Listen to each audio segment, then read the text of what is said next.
back to Degraman. We are here with Cassel. Being adorable as always. I'm gonna have my heart broken. Are you joking? How? You're just going to win anyway. I can lose if you want me to. And I sulk. Sometimes Cassel's perfection can be really annoying. I'm too tired. Whatever you say. I begin to silently walk back and Cassel follows suit while occasionally cutting circles around me. Simply walking is obviously too boring for him and he can't run too far ahead or he'll lose sight of me. Even though I've been walking slowly and casually, I'm still slightly winded by the time we reach the entrance to our building. I realize after my shower that I'll need to wear Cassel's oversized clothes again. Yeah, I think it's past time we solve this problem. A knock on the door distracts me from my dilemma, however. I brought some of Vincent's clothes. Maybe you'll be more comfortable in them. Heck, I can't even tell if Cass is right on time or not. Just to be safe, I wrap a towel around myself and stand off to the side before cracking open the door again. Although I'm probably being stupidly cautious right now. I'm certain Cassel won't try to peek or anything. He sticks his hand through the crack, clenched tightly in his fist. The moment I grab him, he immediately closes the door. I lock it, then begin trying on Vincent's studs. Apparently, Vincent wasn't the only one who thought I looked ridiculous. Cass seemed to have thought so too. However, a problem quickly arises. Other than having to roll the pant legs up, the trousers fit almost perfectly. The shirt, on the other hand, is a more difficult problem. Some of the buttons refuse to reach. Realizing the futility of my situation, I call out for Cass. And he's instantly there the very second I open the door, leaving me no time to jump behind it and hide. Caught completely off guard, I freeze. But instead of staring at my unintentional cleavage, he sits down on the floor and begins adjusting the pants leg I had rolled up. Is your waist tight? No. Is he not going to say anything about the shirt being too small? I'll go get you one of my t-shirts. So he did notice. He's so cute though. He's so cute though. Once I finish getting dressed, the smell of Vincent cooking draws me into the kitchen. Catching sight of me, he looks me over and is about to make another snide comment when Cassel shoots him a stern glare. Nicely done, Cass. What do I look like? You're telling me my girl has bigger boobies than him. Sitting down at the table, I decided to strike up a more serious conversation. I'm sorry I'm using your clothes again. All of my things are at home and I don't really want to go back there. But I can get a job if that's even possible, of course. Vincent laughs and Cass smiles kindly. Ein provides us with everything we need, so you shouldn't worry about such mundane things. Seriously. We can be sent off on a mission at a moment's notice, so it doesn't make sense to do anything other than study, train, and relax. This is a job that no one else can do after all. Vincent leaves the kitchen only to return with a card of some sort. We have infinite credit. You'll probably get a card too. Really? But why? I understand you having one, but me? You're important, or will be, so I can spend as much as I want. Within reason, planes and yachts only once a year. I don't care for that. I'll probably spend it more on like fucking clothes than anything. Was that a joke? Where does Ein get the money? Good question, but dangerous. Cass's tone was so strange when he said that I can't help but study his eyes. Clearly, I shouldn't be too interested in certain aspects of McCoy's life. But as difficult as it may be to continue with the conversation right now, I need to try. Cass, will you go with me to buy some new clothes? Vincent looks so irritated. Sure. The three of us end up leaving the house. Apparently, Vincent and Cass spend most of their time together. They must be really close. They live together, work together, and I'm sure even spend their leisure time together. Cass sits next to me on the tram while Vincent sits in front of us with a book that Cass had given to him from his rucksack. Cassel's warm light and calm, unreadable gaze. His close proximity is definitely making me feel uneasy. I like to think I'm just out with friends, but this is something else entirely. Once we reach the shopping center, Vincent is detained by a security guard at the entrance, but Cass simply pulls me along, leaving him behind. He won't follow us anyway, he hates clothing stores, but he seems to be quite the fashionista. His clothes are custom made. Richie rich, then. It's more of a matter of convenience. Well, I guess, in a way. Because he hates shopping, so he just has a designer design all of his shit for him. He doesn't have to go into a store. As Cass and I walk through the mall, I can't help but notice how much attention is being paid to him. I doubt any woman is able to look at him with indifference in her eyes. The pinnacle of this attention occurs in the boutique. Oh, this woman is upset in here. I don't know if that's a worker or a husband waiting. I know that's a worker. That's a worker apologizing to this woman. This poor kid's looking at clothes he probably can't afford. The instant I leave Cass's side, he is approached by a very attractive girl. Catching this form catching this from the corner of my eye. I immediately grow anxious and hide behind a clothes rack as I watch what happens next. Even though I can hear what she's saying, the expression on her face is easy enough to read. She's hitting on him. Fully expecting Cass to offer her the same smile he had given me, I feel my heart wrench painfully in my chest as I continue watching.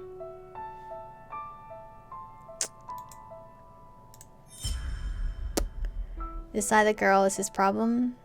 Make a scene? No, pretend to be Cassel's girlfriend? I mean, you're his Jania, which in a way is his girlfriend, even though we're pretending. There is in him a smile on his face, only boredom. I think it's time to save him. Leaving the rack I had been standing behind, I walk over to Cass and take his hand. Honey, at the very moment I leave you, some ramble comes along.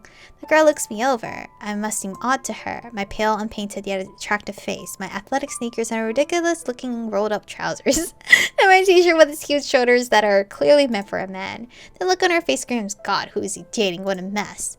Cass gently takes my hand and turns away from the girl, giving me his full attention. Was there something you liked? Ouch, I can't help feeling bad for the girl who was so mercilessly rejected. To Cass, she was nothing, just an irritating gnat that bothered him. But when I see the girl return to her friends and begin to heatedly discuss something as they glance at us unkindly, I'm convinced that she deserves every ounce of Cass's indifference. I hate getting hit on. I can tell from the look in their eyes that there is only ever one thing on their minds, assuming the steroids haven't affected my genitals. What? Excuse me? Yeah, exactly, excuse me? Vulgar thoughts occupy their heads. I sometimes have dirty thoughts about Cass too. I wonder if he noticed it. Can I ask you a favor? When we're in public, act like you're my girlfriend. Maybe then they won't bother me so much. Regular people focus too much on appearances. Well, that's no surprise. The Kwanzis are attractive. Too attractive. We continue shopping. Cass carries an entire pile of packages in one hand while gently squeezing my hand in the other. I can't shake the feeling that this all very much feels like a date. A date in which every one of my whims and desires are fulfilled. You're doing everything in your power to make me think you're the perfect guy. I act in a way that is comfortable for me. Ugh, he said that so quickly and bluntly. Cassel doesn't say anything else until something grabs his attention. He pulls me aside to look at a loose knit dress. Cute. Oh my god, stop! Cassel, please. Please stop. Please. He's being too cute right now. With like his... Because he's not so expressive, so seeing him like burst with emotion like this is very rewarding. This man. This man's gonna be the end of me. So it is possible for something to break through his stoic indifference. Can I buy the dress? We'll die in it. Every choice I'm picking, I'm afraid of a bad ending because I know it's gonna come. Buy the dress. Oh, the thing about it now, he has been walking around the store this entire time looking for things.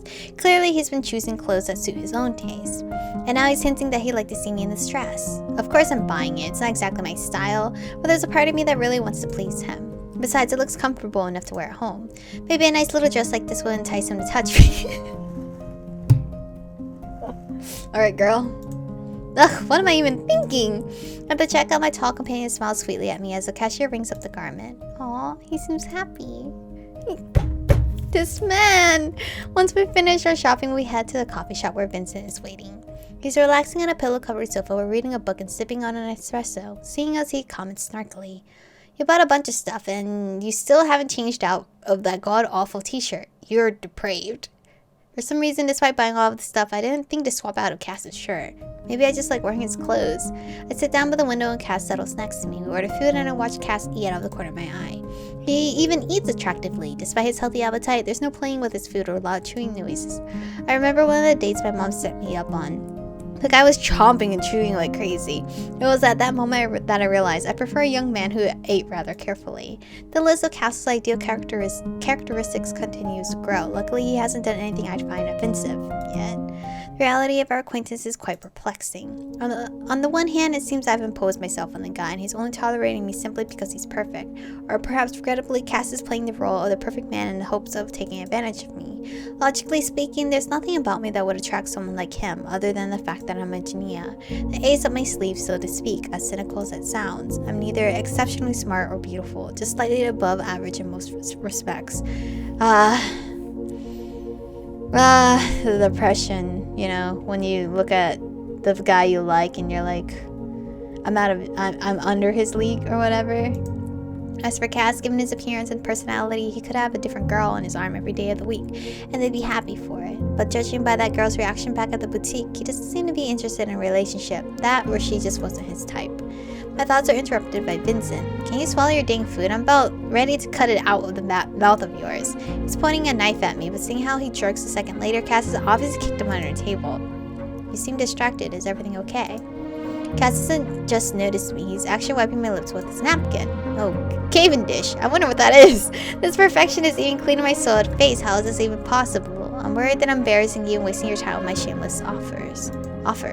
And you make me mad. Vincent grumbles again. The boost of justice meets with a shin once more. I like that attitude from you, but if I don't like something, I'll tell you. I glance up at Cass gratefully.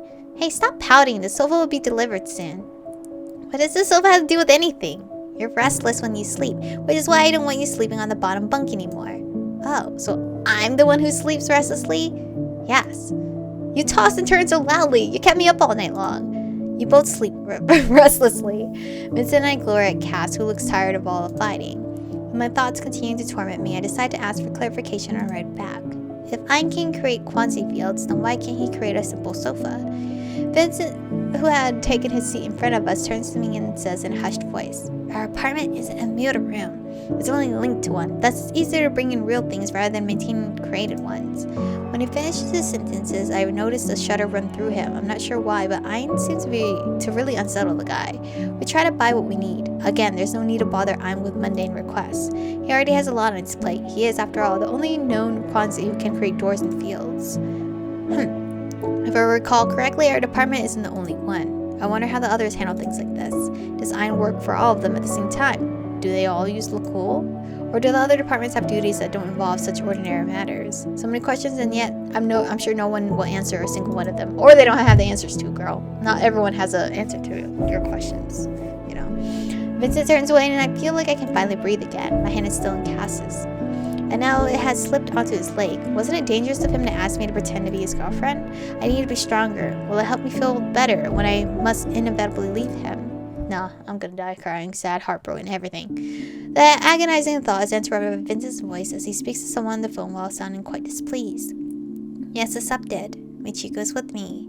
Then he shouts, Are you freaking kidding me? I can't. Understood. Finishing the call, Vincent glares hard at his phone. Speak of the devil and he appears. I watch Vincent uneasily. Is everything okay? I like your optimism. It isn't affected by anything at all, which makes it all the more commendable. We have a mission, and since we're officially a team, we'll be going together. Suddenly anxious, Cass speaks up. We shouldn't. Michiko, you're not going anywhere. It's dangerous.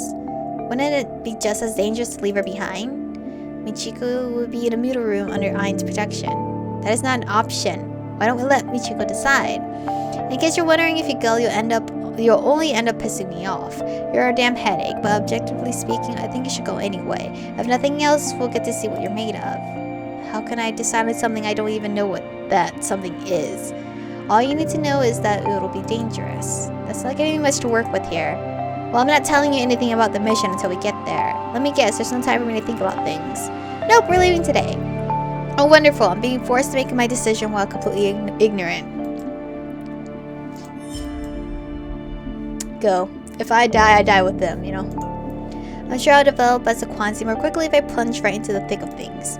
No matter how weird it sounds, I've ultimately decided to stick with these guys. I want to go. You'll only get in the way. Cass's voice is unusually sharp. He then places his hand on my shoulders. It's dangerous and deadly. I don't want you to go.